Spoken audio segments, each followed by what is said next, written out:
ओम नमो भगवते वासुदेवाय। साल 2026 की सबसे पुण्यदायी एकादशियों में से एक है पद्मिनी एकादशी। यह एकादशी कोई साधारण एकादशी नहीं है। यह एकादशी अधिमास की अर्थात पुरुषोत्तम मास की सबसे चमत्कारी एकादशी कही जाती है। आइए आज के इस वीडियो में हम जानेंगे इस एकादशी का रहस्य और क्यों इसे अधिमास की सबसे चमत्कारी एकादशी कहा जाता है। पद्मिनी एकादशी का व्रत करने से वर्षों के पाप नष्ट हो जाते हैं और भगवान विष्णु स्वयं भक्तों पर कृपा बरसाते हैं।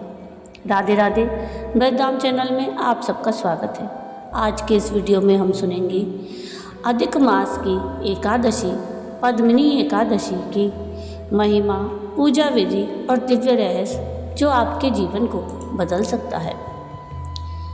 ज्येष्ठ महीने के शुक्ल पक्ष की एकादशी को पद्मिनी एकादशी कहा जाता है। अधिक मास की पद्मिनी एकादशी को भगवान श्री हरि विष्णु की पूजा की जाती है और व्रत रखा जाता है, जिससे भक्तों को पुण्य फल मिलता है।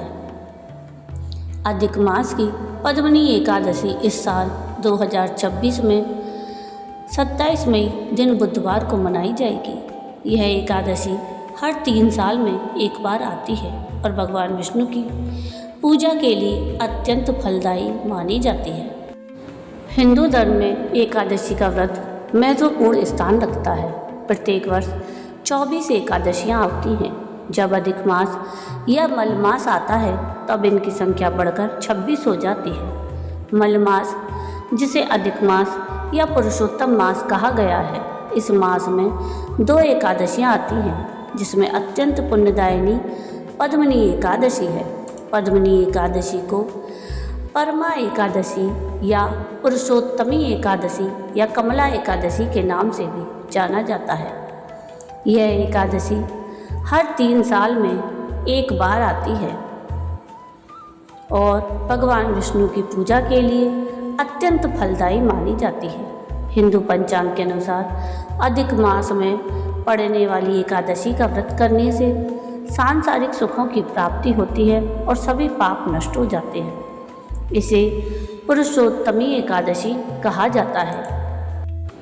इस साल पद्मिनी एकादशी की तिथि की शुरुआत 26 मई सुबह 5:10 पर होगी और एकादशी तिथि की समाप्ति सुबह 27 मई को 6:21 पर होगी। इसलिए उदया तिथि की वजह से एकादशी का व्रत 27 मई दिन बुधवार को रखा जाएगा और व्रत का पारण 28 मई सुबह 5:25 से 7:56 तक किया जाएगा। द्वादशी तिथि की समाप्ति 28 मई को सुबह 7:56 पर होगी। पद्मिनी एकादशी का महत्व स्कंद पुराण में बताया गया है। भगवान श्री कृष्ण ने धर्मराज युधिष्ठिर को इस व्रत को करने का सही तरीका भी बताया। माना जाता है कि पद्मिनी एकादशी का व्रत रखने से इंसान अपने पुराने और वर्तमान सभी पापों से मुक्ति पा सकता है। अगर कोई व्यक्ति अधिक मास की एकादशी अर्थात पद्मिनी एकादशी का विधि विधान से व्रत रखता है तो उसे वैकुंठ धाम अर्थात भगवान विष्णु के धाम में स्थान मिलने का लाभ मिलता है। आइए जानते हैं कि पद्मिनी एकादशी की कौन सी खास बातें हैं और इस व्रत को रखने के नियम क्या है। 3 साल में एक बार आने वाला यह दुर्लभ महाव्रत, यह एकादशी हर साल नहीं आती। यह केवल अधिक मास अर्थात मलमास या पुरुषोत्तम मास में ही आती है, जो 3 साल के अंतराल पर पड़ता है। इस वजह से इस व्रत को करने का अवसर बेहद भाग्य से मिलता है। पौराणिक कथाओं के अनुसार भगवान श्री कृष्ण ने अर्जुन को इस व्रत की महिमा बताते हुए कहा था कि जो पुण्य सभी यज्ञों, तपस्याओं और तीर्थ यात्राओं से नहीं मिलता, वह अकेले पद्मिनी एकादशी का व्रत रखने से मिल जाता है। इस व्रत को करने से व्यक्ति की सभी मनोकामनाएं पूर्ण होती हैं। प्राचीन काल में कार्तवीर्य अर्जुन अर्थात सहस्त्र अर्जुन के माता पिता ने संतान प्राप्ति के लिए यह व्रत किया था, जिसके प्रभाव से उन्हें अत्यंत शक्तिशाली पुत्र की प्राप्ति हुई थी। धार्मिक मान्यताओं के अनुसार पद्मिनी एकादशी का व्रत करने वाले साधक के जीवन के सभी पाप धुल जाते हैं और मृत्यु के बाद उसे सीधे वैकुंठ लोक में स्थान मिलता है। अधिक मास के स्वामी भगवान विष्णु हैं। इस दिन विष्णु जी के साथ माता लक्ष्मी का विशेष पूजन करने से घर की दरिद्रता हमेशा के लिए समाप्त हो जाती है और आर्थिक संकट दूर होते हैं।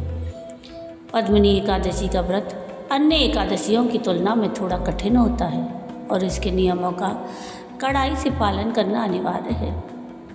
इस व्रत के नियम दशमी तिथि अर्थात एकादशी से एक दिन पहले ही शुरू हो जाते हैं। दशमी की रात को कांसे के बर्तन में भोजन नहीं करना चाहिए और मांस, मदिरा, मसूर की दाल, प्याज, लहसुन जैसे तामसिक भोजन से पूरी तरह दूरी बना लेनी चाहिए। यह व्रत अत्यंत पवित्र है। सामर्थ्य अनुसार इसे निर्जला अर्थात बिना पानी के या फलाहार अर्थात केवल फल और पानी रखकर किया जाता है। व्रत के दिन अन्न जैसे चावल, गेहूँ आदि का सेवन पूरी तरह वर्जित है। पद्मिनी एकादशी की रात को सोना नहीं चाहिए। इस रात भगवान विष्णु की मूर्ति या तस्वीर के सामने दीपक जलाकर रात्रि जागरण करना चाहिए और विष्णु सहस्त्र नाम का पाठ या भजन कीर्तन करना चाहिए। व्रत के दिन किसी की निंदा या चुगली ना करें, झूठ ना बोलें और क्रोध करने से बचें। ब्रह्मचर्य का पूर्ण पालन करें और मन को पूरी तरह भगवान के चरणों में लगाएं। व्रत का पारण अर्थात व्रत खोलने का कार्य अगले दिन द्वादशी तिथि को शुभ मुहूर्त में ही करें। पारण करने से पूर्व ब्राह्मणों या किसी ज़रूरतमंद को भोजन कराएं, दान दक्षिणा दें और उसके बाद ही स्वयं तुलसी दल और जल ग्रहण करके व्रत खोलें। इस दिन ओम नमो भगवते वासुदेवाय मंत्र का मानसिक जाप करते रहने से व्रत का फल कई गुना बढ़ जाता है। आइए अब सुनते हैं पद्मिनी एकादशी या परमा एकादशी की पूजा विधि।